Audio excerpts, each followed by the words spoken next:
Guys welcome to my new session.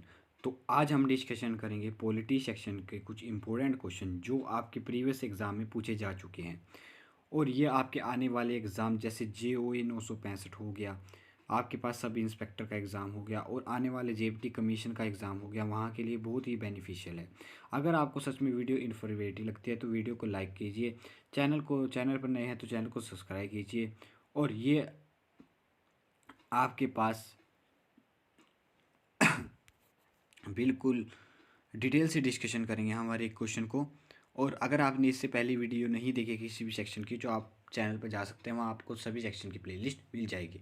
तो बढ़ते हैं अपने पहले क्वेश्चन की ओर। पहला क्वेश्चन कहता है हमारे पास, which of the following upper house of the parliament. तो आपने बताना है इसमें से अपर हाउस कौन सा है पार्लियामेंट का। तो ध्यान रखना है आपने, अपर हाउस किसको बोलते हैं, राज्यसभा को। ऑप्शन नंबर ए हमारे पास करेक्ट आंसर हो जाएगा। अब पता चल गया आपको अपर हाउस, ये क्वेश्चन काफ़ी बार कॉमन क्वेश्चन है, काफ़ी बार रिपीट होता है। अब इसलिए इससे कुछ क्वेश्चन पूछे जा सकते हैं कि राज्यसभा कौन से आर्टिकल में आता है। ध्यान रखना है अपनी, राज्यसभा आर्टिकल नंबर 80 में आता है और लोकसभा कौन से आता है, आर्टिकल नंबर 81 में आता है। उसकी बात कर लेते हैं हम पार्लियामेंट की। पार्लियामेंट का कौन से आर्टिकल में आता है, आर्टिकल नंबर 79 में आता है। ध्यान रखना है आपने, कहाँ पे आता है, 79 में। ठीक है, तो आप इसको नोट कर लीजिए, कौन को राज्यसभा, विधानसभा, सॉरी, लोकसभा और राज्यसभा। अब बात कर लेते हैं नेक्स्ट क्वेश्चन की ओर।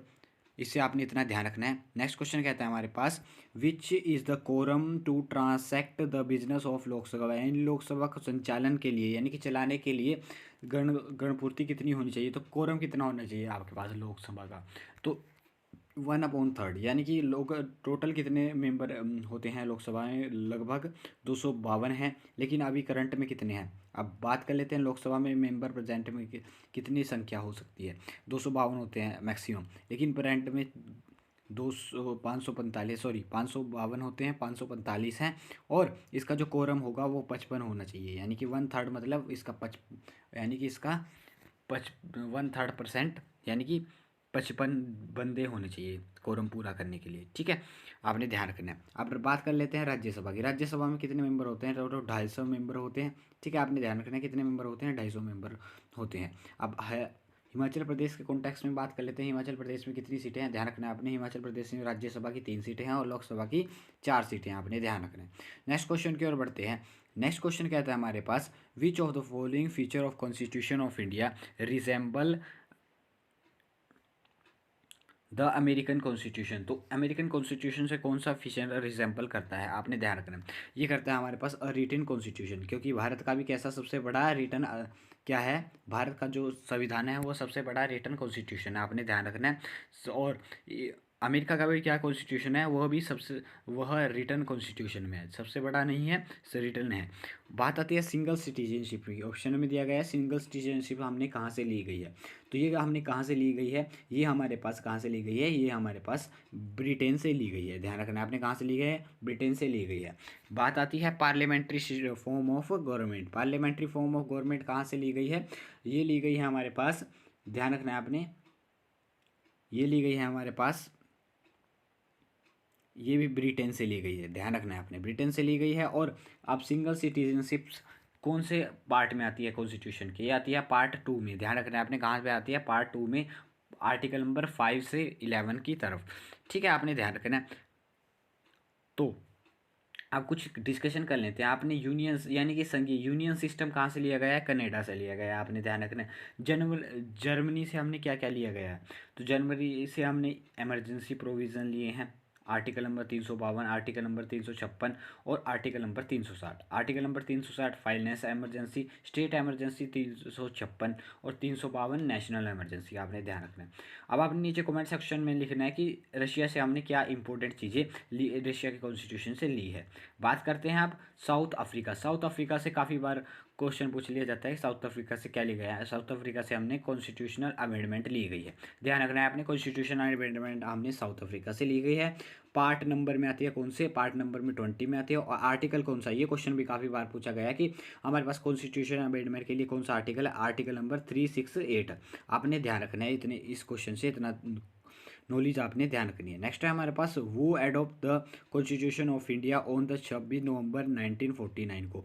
तो ये किसने किया था, ये किया था हमारे पास पार्लियामेंट ऑफ इंडिया के द्वारा। ऑप्शन नंबर बी हमारे पास करेक्ट आंसर हो जाएगा, यानी कि पार्लियामेंट ऑफ इंडिया ने क्या अडॉप्ट किया था 26 नवंबर 1949 को। और 26 नवंबर के दिन हम अपना इसीलिए रिपब्लिक डे मनाते हैं, क्योंकि इस दिन क्या करा था हमने 1949 को अपना क्या करा था, अडॉप्ट किया था। ठीक है, सॉरी, इस दिन ही 26 जनवरी को मनाते हैं रिपब्लिक डे, लेकिन हमने क्या करा था 26 नवंबर को अपना संविधान क्या कर रहा था, अडॉप्ट किया था। ठीक है, किसके थ्रू, पार्लियामेंट ऑफ इंडिया के थ्रू।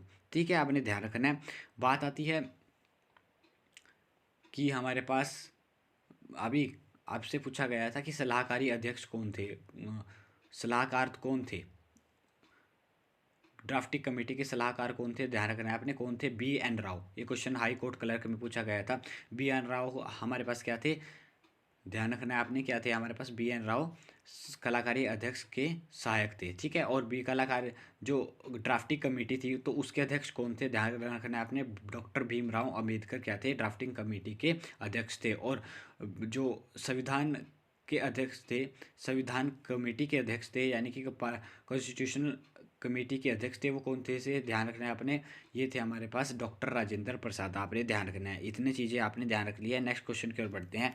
नेक्स्ट क्वेश्चन कहता है हमारे पास, which article of constitution allow the centre to form a new state. तो कौन सा आर्टिकल एलो करता है, ये करता है आर्टिकल नंबर 3, यानी कि उनको नया राज्य बनाने के लिए मंजूरी देता है आर्टिकल नंबर 3। आपने ध्यान रखना है। बात कर लेते हैं आर्टिकल नंबर 3 से रिलेटेड। आर्टिकल नंबर 3 कहता है हमारे पास, फॉर्म्स कि हमारे पास formation of new state according to boundary than name of the existing state के कारण। बात आती है आर्टिकल नंबर 4 की। आर्टिकल नंबर 4 में क्या है, यूज़ ऑफ आर्टिकल नंबर 2 और 3 का यूज़ कैसे करना है, आर्टिकल नंबर 4 बताता है।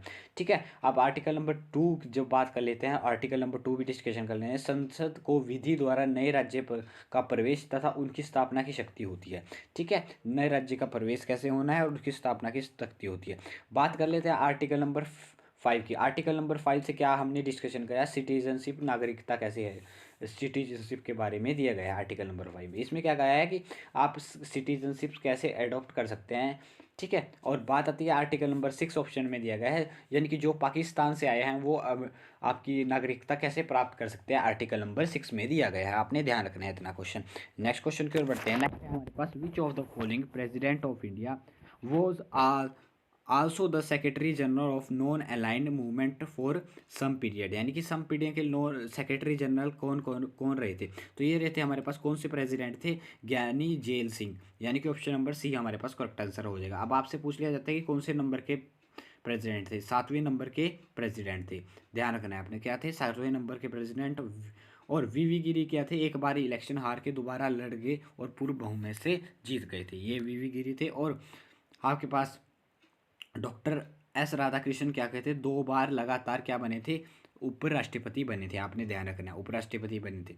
ठीक है, आप बात कर लेते हैं राष्ट्रपति की, कौन से आर्टिकल में आता है। आर्टिकल नंबर 52 में राष्ट्रपति के पद के बारे में बताया गया कि हमारे पास एक राष्ट्रपति होता है और वो सबसे बड़ा होता है। और महाभियोग किस आर्टिकल के थ्रू आता है, 61 के थ्रू आता है। ध्यान रखना है अपने राष्ट्रपति के ऊपर। नेक्स्ट क्वेश्चन है हमारे पास, which of the following is not a parliament committee. तो इसमें से बताना है आपने कौन सी पार्लियामेंट कमेटी नहीं है। बात कर लेते हैं पार्लियामेंट कमेटी कौन सी नहीं है। तो ये हमारे पास डिमांड फॉर ग्रांट कमेटी, यानी कि committee on demand for grant committee, option number D हमारे पास करेक्ट आंसर हो जाएगा। बाकी सब हमारे पास कैसी कमेटी है, कमेटी सभी क्या है, पार्लियामेंट कमेटी है। ठीक है, बात कर लेते हैं पब्लिक अकाउंट कमेटी के बारे में। पब्लिक अकाउंट कमेटी के अंदर ही आती है आपके पास पब्लिक अंडरटेकिंग और एस्टिमेट कमेटी भी अंदर पब्लिक अकाउंट कमेटी के अंदर ही आती है। बात कर लेते हैं पब्लिक अकाउंट कमेटी के। अब इसके जो अध्यक्ष होते हैं, यानी कि चेयरमैन होते हैं पब्लिक अकाउंट कमेटी के, वो कौन होते हैं, वो होते हैं हमारे पास ओपोजिशन पार्टी के लीडर होते हैं इसके चेयरमैन। आपने ध्यान रखना है। अब जरूरत क्यों पड़ी आपके पास पार्लियामेंट में पब्लिक अकाउंट कमेटी की, इसीलिए जरूरत पड़ी। अब ये कौन से आर्टिकल में आता है, सबसे पहले हम आर्टिकल के बारे में जान लेते हैं। ये आता है हमारे पास आर्टिकल नंबर 267 में, यानी कि 267 आर्टिकल 267 आपके पास आर्टिकल में आता है। ठीक है, अब बात कर लेते हैं कि क्यों क्यों हमें जरूरत पड़ी, क्योंकि क्या करता है हमारे पास ऑडिटर के लिए। अब किसी भी सरकार के जो हमारे पास फाइनेंशियल ईयर होता है उसमें जो काम करे गए हैं उनके ऑडिट के लिए हमें पब्लिक अकाउंट कमेटी की जरूरत पड़ी। अब पब्लिक अकाउंट कमेटी के अध्यक्ष उसी पार्टी का क्यों नहीं बनाया गया, इसलिए नहीं बनाया गया क्योंकि वहाँ पर क्या करता है, अगर जो हमारे पास सत्ता में पार्टी है उसका अगर प्रेसिडेंट भी उसका होगा तो क्या करेगा, वो अपनी मर्जी से वहाँ पर भ्रष्टाचार भी कर सकता है। ठीक है, अगर इसीलिए क्या करा कि आपके पास लोकसभा और राज्यसभा में से क्या अपोजिशन पार्टी के जो भी लीडर होगा वो क्या उसका चेयरमैन बनाया जाएगा। अब बात कर लेते हैं इसमें कितने मेंबर होते हैं। इसमें टोटल मेंबर होते हैं 22 से अधिक इसमें मेंबर नहीं हो सकते। अब आते हैं लोकसभा से कितने आते हैं। लोकसभा से इसमें पब्लिक अकाउंट कमेटी में 15 मेंबर आते हैं और बचे 7। बचे जो 7 हैं वो किससे आते हैं, राज्यसभा में आते हैं, आपने ध्यान रखना है। नेक्स्ट क्वेश्चन है हमारे पास, the chief justice of India can be removed by, यानी कि चीफ जस्टिस ऑफ इंडिया किसके द्वारा रिमूव किए जा सकते हैं, president on the resolution by the parliament, यानी कि प्रेसिडेंट के द्वारा हटाए जा सकते हैं, बाय रेजोल्यूशन पास करना होगा पार्लियामेंट में, आपने ध्यान रखना है। ठीक है, अगर इसी की जरूरत पड़े तो हमें क्या हो जाएगा, ऑप्शन नंबर सी हमारे पास करेक्ट आंसर हो जाएगा। अगर हमारे पास इसकी ज़रूरत पड़ती है तो ये हमारे क्या होगा, हमारे देश के लिए बहुत ही शर्मनाक है, क्योंकि अगर अगर आपके भ्रष्टाचार में आपका सीजीआई लुप्त होगा तो देश कैसे चलेगा। तो बात कर लेते हैं हम सर्वोच्च न्यायालय की। सर्वोच्च न्यायालय की यानी कि सुप्रीम कोर्ट कौन से आर्टिकल में आता है। अब आपके सुप्रीम कोर्ट कौन से आर्टिकल में आता है, आर्टिकल नंबर 124 में, ध्यान रखना आपने 124 में आता है। ठीक है, बात कर लेते हैं आप कितने 2019 में संशोधन हुआ था न्यायाधीश के लिए, उसमें कितने जज हैं हमारे पास। ठीक है, 23 जज प्लस 1 सीजीआई। ठीक है, ध्यान रखना आपने कितने हो गए टोटल 34। ठीक है, बेंच स्ट्रेंथ जो है हमारे पास। ठीक है, आपने ध्यान रखना है। और बात आती है इनके वेतन और भत्ते कौन से आर्टिकल में आते हैं। इनके वेतन और भत्ते आते हैं 100 आर्टिकल नंबर 125 में। ठीक है, और इनकी जो सैलरी है 2,80,000 इनकी सैलरी है। और इनकी जो एज है हमारे पास कितने हैं, 65 वर्ष तक इनको रखा जा सकता है, यानी कि 65 वर्ष तक इनकी आयु है रिटायर होने की। ठीक है, ठीक है, ध्यान रखना है आपने। और हमारे पास इस टाइम करंट में कौन है जो सीजीआई है, और कौन से नंबर के सीजीआई है। हमारे पास DY चंद्रचूड़, जो हमारे पास DY चंद्रचूड़ क्या है हमारे पास न्यू प्रेसिडेंट है, और वो 50वें नंबर के प्रेसिडेंट है, ध्यान रखना है। सॉरी, सीजीआई है, चीफ जस्टिस ऑफ इंडिया। और इससे पहले कौन थे सीजीआई हमारे पास, इसके पास पहले हमारे पास जो सीजीआई थे वो थे हमारे पास UU ललित, ध्यान रखना है 49 नंबर के। ठीक है, क्योंकि ये क्वेश्चन काफ़ी कम रिपीट हुआ है, क्योंकि वो काफ़ी कम समय तक क्या बने थे, प्रेसिडेंट बने थे। ठीक है, आपने ध्यान रखना है। अब बात कर लेते हैं उच्च न्यायालय। उच्च न्यायालय कौन से आर्टिकल में आता है, हाई कोर्ट, यानी कि हाई कोर्ट आता है हमारे पास आर्टिकल नंबर 214 में। ठीक है, ध्यान रखना है आपने 214 में आता है। और इनकी आयु की पूछ ली जाती है, हाई कोर्ट के सीजीआई की आयु तो कितनी होती है, ध्यान रखना है आपने 62 वर्ष, 62 वर्ष। ये क्वेश्चन भी काफ़ी बार पूछ चुकी है HPSSC, तो आपने ध्यान रखना है। तो ये हमने डिस्कशन करे पॉलिटी सेक्शन से कुछ इंपॉर्टेंट क्वेश्चन जो आपके आने वाले एग्जाम के लिए बहुत ही बेनिफिशियल होंगे। अब तो अगर आपको वीडियो इन्फॉर्मेटिव लगी तो वीडियो को लाइक कीजिए, चैनल पर नए हैं तो चैनल को सब्सक्राइब कीजिए। मिलते रहेंगे ऐसे ही कुछ इंटरेस्टिंग फैक्ट के साथ नेक्स्ट वीडियो में।